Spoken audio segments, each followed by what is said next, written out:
Ilang mangingisda hindi pa rin nakapalaot dahil sa nakataas na gale warning. Samantala, maulang panahon, posibleng maranasan hanggang sa Sabado ayon sa Pag-asa.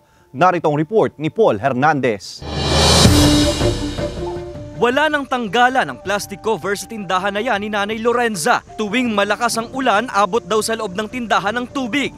Pagka walang tirapal yan, laging napasok ang tubig. Itinabi na rin muna ng apo niyang mangingisda ang bangkang ito. Bawal pa rin kasi silang pumalaot dahil sa gale warning na itinaas ng Pag-asa. Nasa katamtamang lakas hanggang mahina na alon pa rin kasi ang nararanasan nila sa Barangay Santa Rita Aplaya, Batangas City.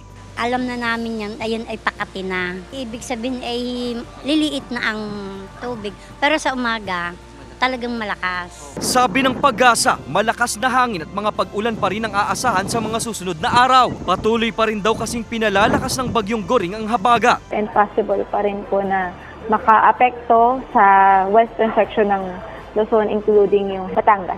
Sa Huwebes ng umaga pa raw, inaasahang lalabas ng PAR si Typhoon Goring. Pero ang binabantayang tropical storm na nasa labas ng PAR, posible nang pumasok sa bansa bukas. Parang halos the same na magiging track ni Goring.